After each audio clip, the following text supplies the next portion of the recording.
Millennials can't afford homes. Millennials are nowhere near ready to buy a home. Average rent prices have hit a new unwanted record.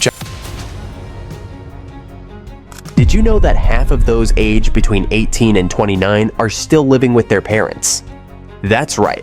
We are seeing the highest level of young adults living at home since the Great Depression era of 1929 to 41. 1929.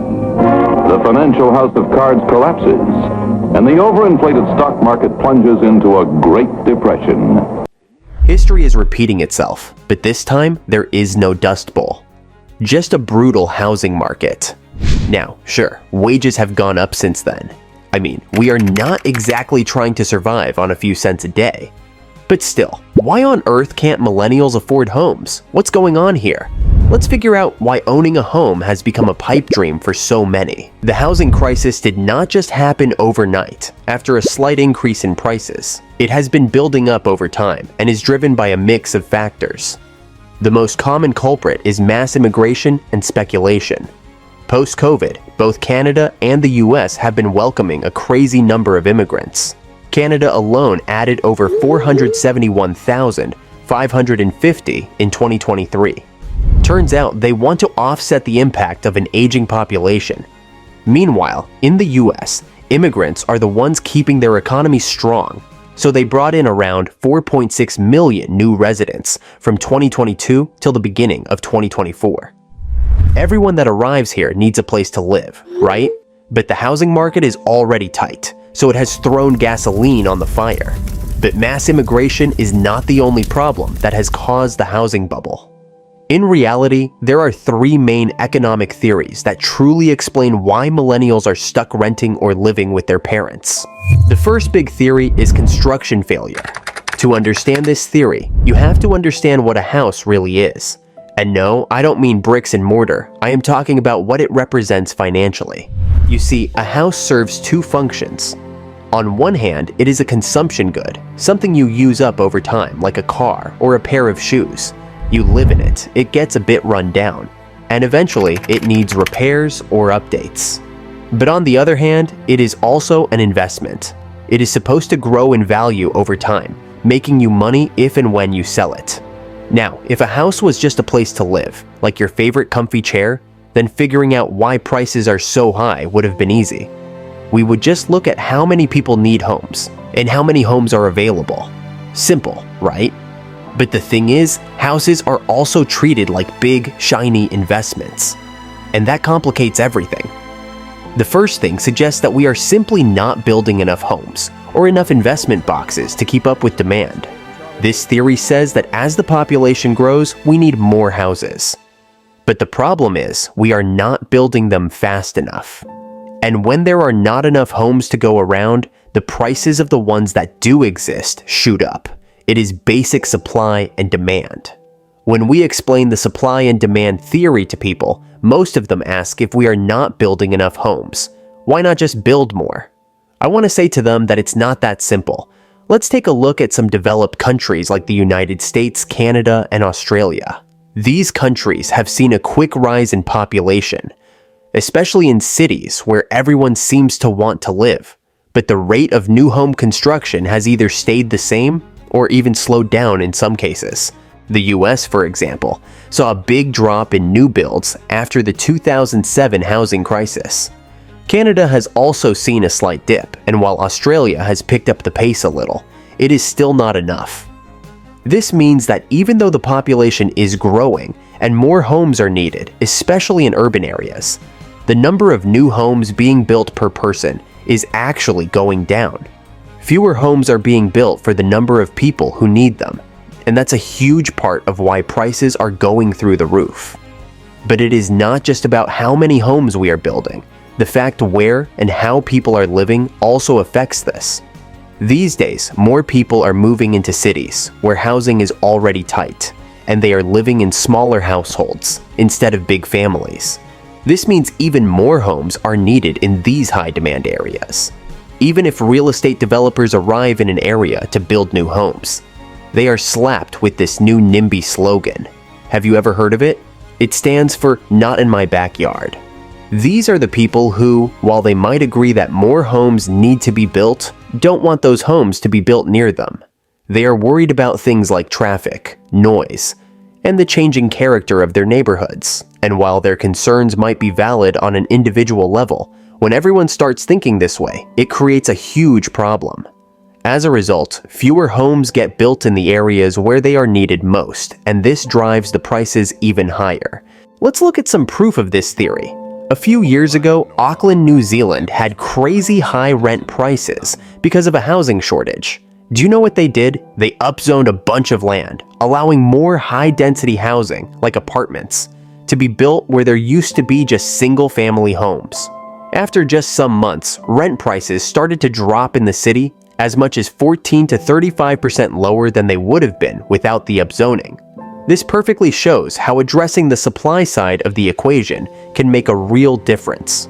While Auckland is busy boosting housing supply, the US seems to be heading in the opposite direction. World's largest asset management firms like BlackRock in the US handle over $10 trillion in assets. In recent years, they have been buying up single-family homes across the US. In fact, in 2023 alone, 44% of all homes for sale were bought by private investors like BlackRock. Why are these firms even buying these houses? Well, they purchase the house, rent it out at high prices, and hold on to it as property values skyrocket. From 2020 to 2023, rent in many US cities has increased by 30 to 45%, just because these firms wanted it to. They are doing so to control the real estate market. By hoarding homes, they are pushing prices even higher and making it even harder for regular people to buy a house.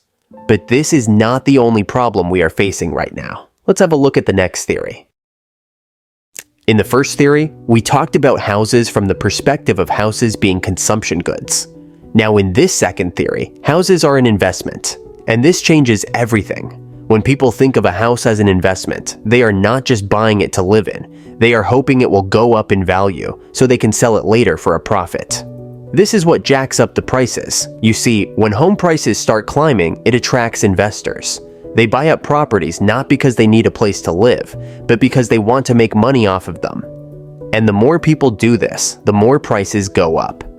This creates a kind of feedback loop. As more investors buy homes, prices keep rising, which attracts even more investors. It becomes a snowball rolling down a hill, getting bigger and faster as it goes. And while this might sound great for those who already own homes, it is a nightmare for anyone trying to buy one for the first time, especially millennials who are just entering the market. Millennials want to buy a home. We did it! We bought a house! The crazier thing is that in some cases, these investors are not even interested in renting out the properties they buy. They are just holding on to them, waiting for the prices to go up even more before they sell. This is especially true in places where laws make it harder to rent out properties or sell them quickly. So you end up with these empty homes that no one is living in, but they are still driving up prices. Starting tomorrow, new rules go into effect that will shake up the way homes are bought and sold in the U.S. because they are off the market. This situation has played out in various parts of the world. Take China, for example. China just built 1 billion empty houses for nobody. There has been a massive construction boom, with tons of new apartments being built. But a lot of these apartments are sitting empty because they are being bought as investments, not homes. The same thing happened in the early 2000s in the US, Ireland, and Spain, where speculative housing booms led to a glut of empty properties that eventually caused housing markets to crash.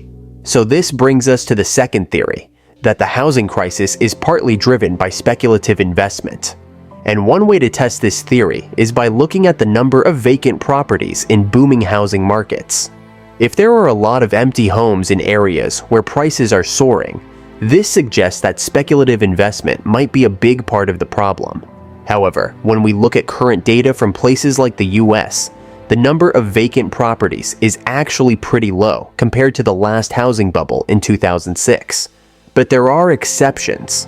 Like in Canada, where reports suggest that in major cities like Toronto and Vancouver, record numbers of apartments are sitting empty.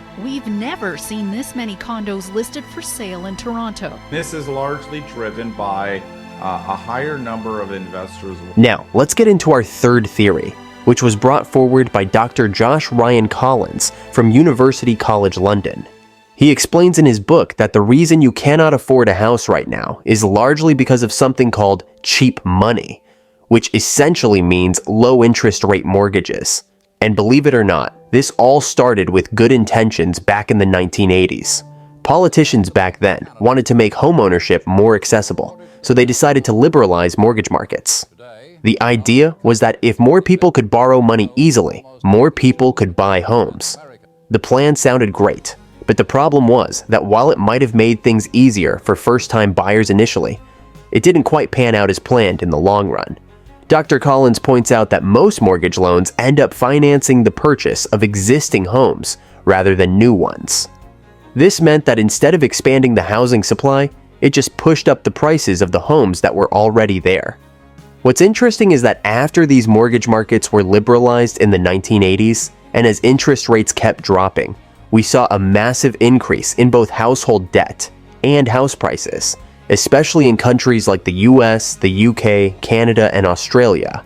These countries were among the first to implement these reforms, and surprise, surprise, they were also the first to experience these dramatic house price increases.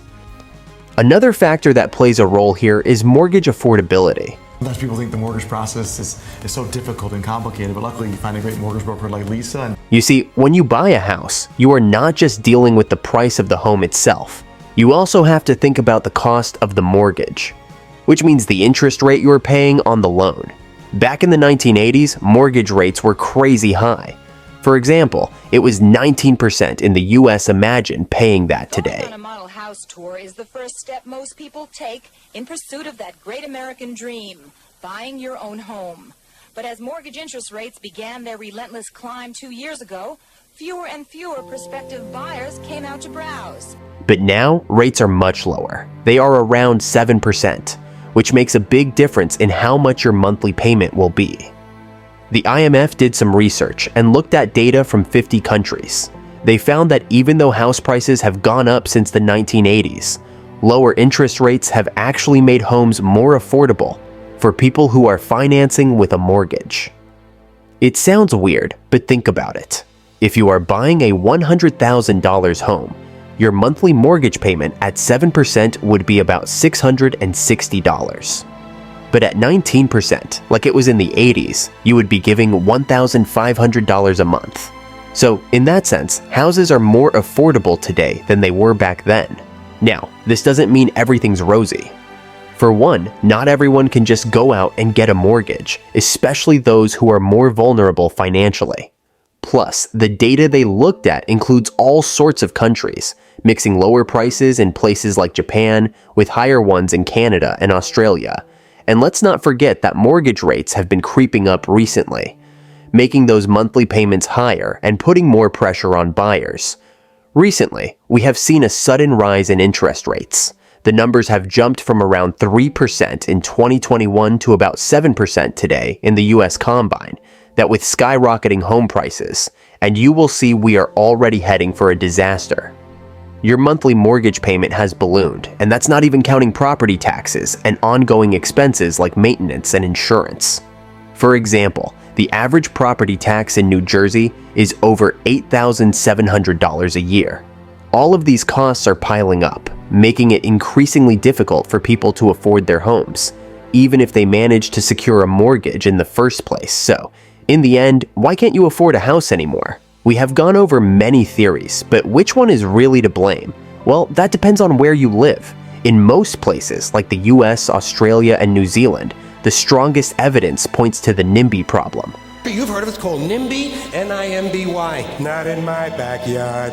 There are too few homes being built because people are blocking new construction. But in some areas, like China and parts of Canada, there is also a problem with empty homes, which suggests that speculative investment might still be an issue. If we want to fix this, most countries need to find ways to build more houses, whether that means upzoning in cities or expanding into new areas. And while cheap mortgages might not be the main driver anymore, it is still worth reconsidering those lenient lending practices that have kept prices high. So, what do you think? How can we tackle this housing crisis? Please let us know your thoughts in the comments below. What other topics would you like us to cover in the next video? Do let us know. Thanks for watching. Take care, and I will see you in the next video.